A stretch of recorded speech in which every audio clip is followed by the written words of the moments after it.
juste pour vous dire que concernant France Fanon, ce sera plus une anecdote. Alors, je vais penser aux petits. J'ai pris un taxi un jour pour aller à Orly et je suis tombée sur un chauffeur de taxi algérien.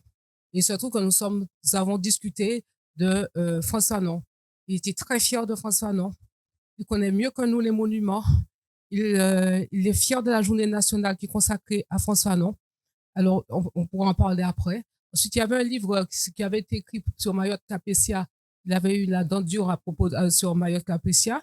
Et puis, en ce qui concerne Maria Boa, ben oui, ces temps-ci, il s'entraîne. Et un jour, je suis entrée il n'y a pas longtemps. Et j'ai dit qu'on faisait trop de bruit. Donc, oui, il s'entraîne et demain, il va s'entraîner encore. Alors, voilà une petite anecdote. Donc, c'est mon voisin, enfin, voilà. Oui, je suis Michel Taube, le fondateur d'Opinion Internationale et de la rubrique Opinion Outre-mer. Je voudrais d'abord vous saluer plus particulièrement Emmanuel de Rênal, qui m'a proposé d'être là aujourd'hui. Et en fait, je voulais pas prendre la parole, mais là, je suis obligé de le faire parce que, alors d'abord, je voudrais saluer Monsieur Zegler, dont je crois, dont la mémoire est vertigineuse de jeunesse. Et vous dire, alors moi, j'ai des gros problèmes de mémoire, et genre, j'ai d'autant plus des problèmes de mémoire qu'il y a 20 ans, j'ai très bien connu une personne qui, à l'époque, se présentait comme étant Madame Mireille Madès-France. Et qui, donc j'avais peut-être une circonstance atténuante à ne pas me souvenir lorsqu'Emmanuel m'a proposé de venir à cette conférence sur Frantz Fanon, parce que Mireille Madès-France est la fille aînée de Frantz Fanon. Et elle s'est redonné ensuite, bien plus tard, son nom de jeune fille, Mireille Fanon Madès-France. S'appelait Madès-France parce qu'en fait, elle a épousé le fils de Pierre Madès-France. Mais elle est la fille aînée de Frantz Fanon. Et je me rappelle qu'à l'époque, elle parlait assez peu de Frantz Fanon. Mais ensuite, elle en a beaucoup plus parlé. Et c'est vrai qu'elle est devenue une militante décolonialiste, extrêmement engagée sur des combats très politiques aujourd'hui. Et je l'ai connue à une époque où j'étais le fondateur de l'organisation Ensemble contre la peine de mort. J'ai organisé des congrès mondiaux contre la peine de mort. Et Mireille Madès-France, mais Fanon Madès-France, y avait participé activement au titre de la Ligue des droits de l'homme. Donc voilà. J'ai connu sa fille aînée, et puis je terminerai en disant juste que à la dame qui fait le plus beau des métiers, qui est professeure auprès de nos enfants, à cette étudiante qui vous a dit la lecture de Frantz Fanon m'a fait gagner de nombreuses années, je me pose juste une question. Dans ces quelques années qu'il a gagnées, où sera-t-il et où serons-nous? Merci.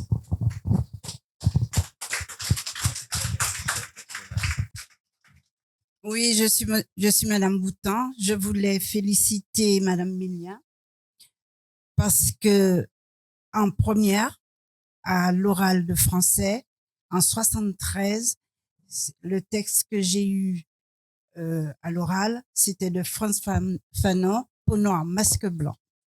Et le professeur m'a posé la question, qu'est-ce que ça veut dire? Le noir n'est pas plus que le blanc. Et j'ai répondu, refus de la notion de race. Et il était ravi. Voilà. Richard Roselin, je voudrais intervenir pour deux anachronismes. Maître Marceline a présenté l'arrivée de Frantz Fanon, dans laquelle elle a dit qu'il y avait une différence entre les colonisés et que nous étions citoyens français. Alors, je m'oppose à ce truc. On était des vieilles colonies, c'est-à-dire la Martinique, la Guadeloupe, la Guyane et le Sénégal. Je permets, Madame Marceline, je suis né indigène. Mon livret militaire portait un officier français à grade et ancienneté égale sera toujours supérieur, un officier indigène sera toujours inférieur à un officier français. Personnellement, je me suis marié en 1968. J'avais fait Saint-Cyr. Ma mère, Madame Blanchard, était directrice d'un lycée français. Mon père était avocat à la Cour d'appel de Paris. Il a fallu que je prouve que j'étais français parce que je suis né indigène. Donc, on n'était pas citoyen. Je peux vous le certifier. On n'était pas indigène parce que si j'avais été né français, on m'a pas demandé en 1968 de prouver que j'étais français après avoir fait l'école de Saint-Cyr. Pour la faire, il fallait être français. J'étais né d'une mère et d'un père qui, pour pouvoir exercer leurs fonctions, devaient être français. Et malgré ça, on m'a demandé de prouver que j'étais citoyen français. Donc, c'est quelque chose que je porte encore en moi. Le deuxième anachronisme,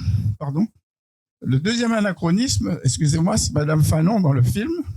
Elle a dit qu'elle assistait à un mariage le 10 juillet 1943 et que Monsieur François Fanon serait parti en dissidence après. Or, en fin juin 1943, 23-24 juin, il y a eu la révolte de Balata dont on a parlé.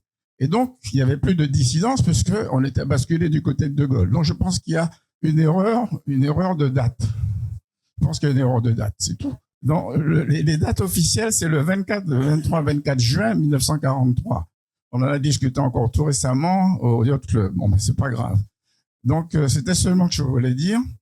Et ensuite, on a parlé de colonisation. Je voudrais rappeler que la deuxième colonisation française a été faite par les gens de la gauche française, avec le motif de Monsieur Jules Ferry, qui est porté en gloire parce qu'il a créé l'école laïque.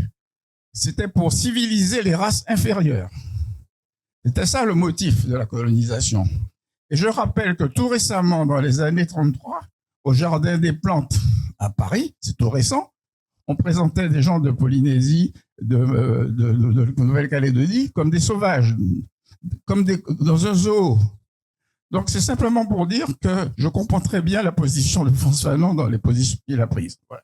D'abord, pour dire que j'ai l'honneur et le privilège d'avoir été l'élève en 1951 de Monsieur Zecler, ici présent.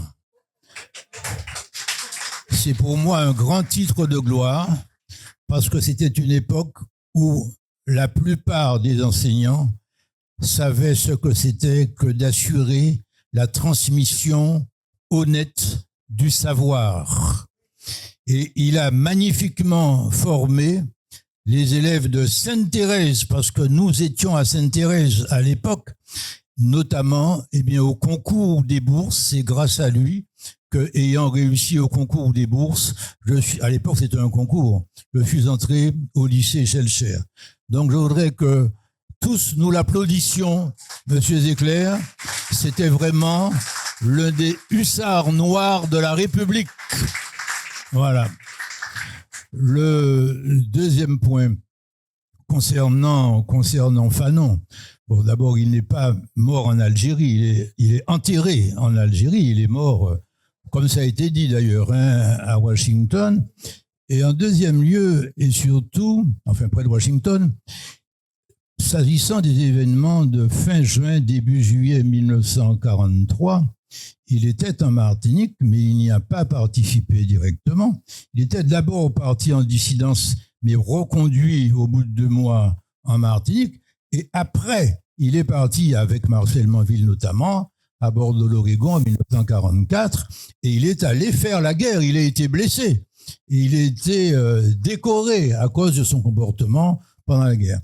Et il a écrit dans la revue Esprit, en 53 ou en 54, un article où il rendait compte des événements de fin juin 23, début juillet 43.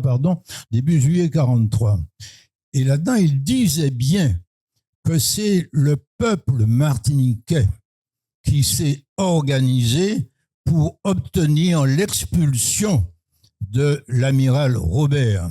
Alors, l'historiographie officielle veut attribuer cette action au commandant Tourtet, mais le général de Gaulle, Fanon d'abord, le général de Gaulle après, dans ses mémoires, sur 2 pages, rappelle que les Martiniquais se sont libérés d'eux-mêmes et que les soldats de Balata se sont joints après à un mouvement lancé par des hommes issus de toutes les communautés de la Martinique. de toutes les communautés de la Martinique, notamment Emmanuel Rimbaud, Victor Sévère, Véry et quelques autres. Et ce sont eux qui ont obtenu la libération de la Martinique bien avant celle de l'Hexagone. Voilà ce que je voulais dire. Merci. Il y a des choses qui ne trompent pas. Quand j'ai fait la relation entre la façon dont M. Zecler appréhende les choses, de l'histoire, de la vie, et que j'ai fait la relation avec toi, et puis avec Emmanuel de Rênal, je ne me trompais pas. Okay, je suis un bon investigateur. Qu'on parle de moi un petit peu aussi. Il y a qui peut faire. Bonjour, je suis Michel Maillet et je voudrais dire bonjour à Monsieur Zecler. Vous étiez aux noces d'or de mes parents, Monsieur Zecler, en 1996. Je suis une demoiselle Edmond. Je me rappelle de vous. J'ai de très belles photos de vous avec mon père et ma mère qui ne sont plus. Vous m'avez beaucoup ému et vous avez aussi beaucoup travaillé sur tout ce qui est lié aux personnes qui étaient dans des sectes à une époque. Et j'ai bien connu vos enfants également, notamment celles qui faisaient de la danse. Alors, je voulais vous le dire en premier. En deuxième, je suis rentrée il y a 4 ans en Martinique parce que le Covid m'a obligée à prendre une décision radicale après avoir vécu 40 ans à Paris. J'ai rencontré, vous pensez bien, beaucoup de musulmans, dont des musulmans amis. J'avais l'habitude de faire des dîners avec des gens de races différentes et de nationalités différentes à ma table. Tout se passait très bien. J'invitais même des Tutsis et des Hutus. J'ai invité des musulmans et des juifs. Nous avons pu échanger, nous avons pu discuter. Et tous les musulmans que j'ai invités, qui étaient d'un certain niveau intellectuel, connaissaient fort bien Monsieur Fanon. Mais dans mon immeuble, les autres personnes, et même dans la ville, ne connaissaient pas du tout Frantz Fanon. Par contre, tous mes amis noirs américains, qui m'ont invité d'ailleurs en Pennsylvanie lorsque mon livre a été traduit, L'Étoile Noire, et lorsque j'ai été invité dans l'université, la Bucknell University, à faire des conférences, non seulement sur la Martinique, mais également sur le seul livre qui, à l'époque, parlait des Noirs déportés dans des camps de concentration. Pour parler des Noirs déportés dans des camps de concentration, vous vous doutez bien que j'ai dû travailler une dizaine d'années toute seule, à l'époque où personne ne parlait des Noirs déportés, ne cherchait dans rien, nulle part. J'étais à la Bibliothèque nationale, j'ai ma carte dans ma poche, en train de travailler et de rechercher des Noirs, de rechercher ceux qui ont participé, les Antillais qui ont participé à la Seconde Guerre mondiale, parce qu'on ne peut pas écrire un livre si on n'a pas des Noirs, des hommes, des femmes et des enfants qui ont été déportés. J'en ai trouvé un certain nombre suite à une agression que j'ai eue chez moi, presque pratiquement un viol de personnes qui m'ont poursuivi, des néo-nazis. J'ai pris la décision d'écrire L'Étoile Noire, Schwarze Stern, traduit en plusieurs langues, dont en tchèque, ce qui est rarissime. Et donc, à ce moment-là de mon récit, je me suis dit, y a-t-il eu, comme Frantz Fanon, des béquets? Et j'ai cherché des béquets. Eh bien, Monsieur Emmanuel de la Taille, que je connais bien, mais c'est Emmanuel de Rênal, Monsieur Emmanuel de Rênal, qui a eu la gentillesse de m'inviter lorsque j'ai pris mon mobile et que je l'ai remercié pour une intervention remarquable qu'il a lue et qu'il a faite à l'émission Zitata, je ne sais plus sur quel plateau exact, si c'est à Contretemps ou une autre. Il a fait une intervention remarquable il y a à peu près un mois. Je me suis dit, il faut rentrer en contact avec Emmanuel de la Taille, Emmanuel de Rênal, il doit être là, Emmanuel de la Taille, parce que c'était mon président au Presse Club de France. J'étais l'égérie du Presse Club de France à une époque de ma vie, pendant 2 ans. Donc, à ce moment-là, je me suis dit, il faut contacter cet homme qui m'a invité pour que je puisse non seulement le remercier, mais lui dire qu'il y avait des béquets. J'ai cherché le nom des béquets. J'ai le nom des béquets. Non seulement Monsieur Frantz Fanon est rentré en conquérant sur le char de Monsieur Delattre de Tassigny pour libérer Paris. On le voit, il est assis, il est souriant, il est magnifique. Et on voit Monsieur Frantz Fanon qui rentre dans Paris pour libérer Paris. Après, il a été déçu par tout le racisme que vous évoquez, monsieur. Et moi, je l'ai vécu ici, là-bas, mais je le vis ici, monsieur, ne croyez pas. Une ancienne présentatrice qui ose écrire sur une époque, elle se fait rafler son livre par un journaliste qui vient d'ailleurs, qui n'est plus dans l'île d'ailleurs. Mais voilà, et qui fait celui qui a trouvé, et les autres journalistes acquiescent. Personne ne dit rien. Voilà. Donc, je voulais dire que j'ai trouvé des béquets parmi les aviateurs. Il y a des non-béquets, il y a des béquets qui se sont engagés pour libérer la France et libérer la Martinique. Je ne défends pas les béquets, attention, hein. Je dis la vérité. Et cette vérité existe. Voilà. Merci. Je ne serai pas très long. Je pense que les estomacs commencent à bouillir. Bon, d'abord, j'ai été enchanté de tout ce que j'ai entendu. Merci à tous les intervenants. C'était vraiment un moment de grande qualité, très divers dans les interventions. Bravo à vous tous. Je pense qu'on sortira de cette conférence un petit peu différent de la manière dont on y est entré. Et donc, Gérard m'a demandé de vous dire un petit mot sur notre rendez-vous de la semaine prochaine. Donc, si vous voulez, dès maintenant, sortez vos agendas, ouvrez vos smartphones et bloquez samedi prochain à 9h. On se retrouve ici au même endroit. 9h, pas 9h30, 9h.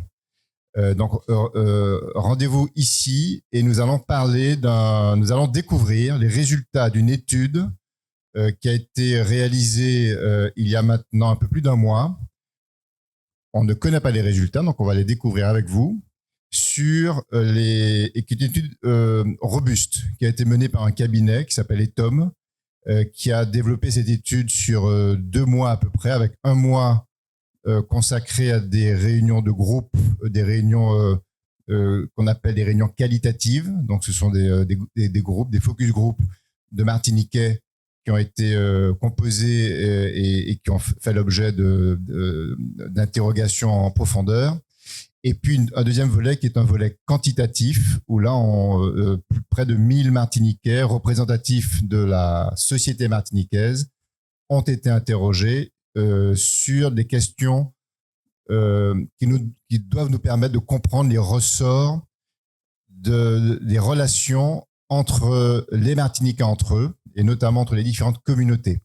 Donc, on est dans un sujet sensible, vous vous doutez bien. Cette idée a été menée juste après les événements de l'année dernière, de septembre-octobre. Et le but étant de comprendre, de découvrir, de décrypter tous ces ressorts pour apprécier les écarts qu'il y a entre la volonté que certains de nous avons et certains freins que nous avons aussi peut-être pour réussir à vivre ensemble dans ce petit pays qu'est la Martinique.